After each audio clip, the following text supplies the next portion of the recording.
Hari Senin, hari favoritnya para orang-orang produktif karena gue tahu hari Senin adalah harinya Saturn News. Dan memang Saturn News kali ini banyak membawa berita-berita yang menurut gue kalian para penggemar fotografi dan videografi nggak boleh ketinggalan. So, langsung aja kita mulai.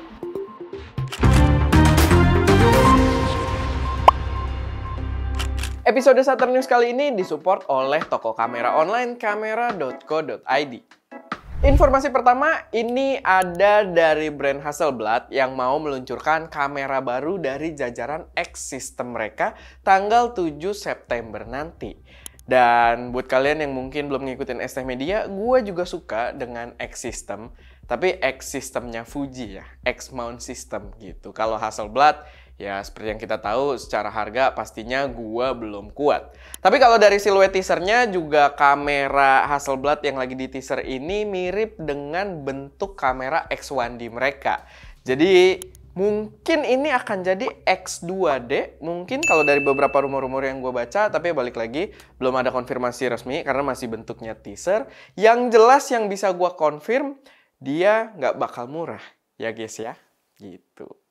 Selanjutnya, tanggal 1 September kemarin, Sony mengumumkan smartphone terbarunya, yaitu Sony Xperia 5 4. Memang penamaan smartphone Sony cukup ribet, tapi ya itu. Dan diklaim ini adalah HP Xperia yang jadi opsi compact dan affordable mereka.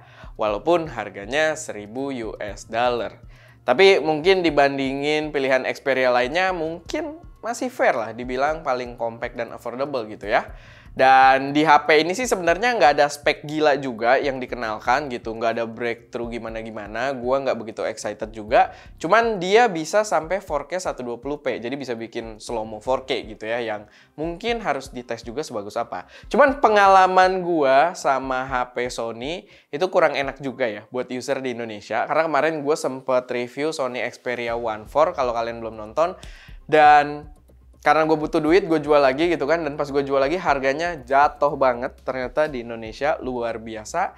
Tapi ya, itu. Jadi, entahlah. Kayaknya gue juga nggak akan beli yang satu ini buat bahan review gitu ya. Karena pengalamannya cukup buruk. Selanjutnya masih dari Sony. Tapi yang ini lebih spesifik ke Sony kamera. Karena kemarin mereka memberikan teaser robotik cinema kamera yang bakal dirilis atau diumumkan tanggal 6 September nanti. Dan lihat dari siluetnya, di samping itu kalau kita tunjukin juga gambarnya ya, di sebelah sampingnya itu mungkin semacam kayak motor gimbal. Mungkin dari bentuknya yang agak bulat gitu ya. Dan dari siluetnya juga gue dapat sedikit informasi, bukan informasi sih, gue nerka-nerka aja dari siluetnya kalau dia menggunakan lensa E-mount juga. Karena siluetnya memang bentuknya kayak lensa-lensa G-Master. Seperti apa kira-kira kameranya digabungkan dengan dunia robotik ini? Gue tidak tahu sama sekali, tapi yang pertama terlintas di otak gue itu pastinya DJI Ronin 4D. Mungkin Sony membuat kamera dengan konsep seperti itu, atau bisa juga Sony menggabungkan satu sistem kamera built-in untuk kamera robotik kayak Bolt gitu ya. Kayak kamera-kamera yang biasa dipakai buat commercial use gitu, yang ya itulah pokoknya yang bentuknya robot. Dan menarik pastinya, gue masih kepo banget. Gue belum dapat gambaran apa-apa tentang produk ini. Cuma teaser doang, sama kayak kalian juga. Cuma tahu se-teaser itu doang.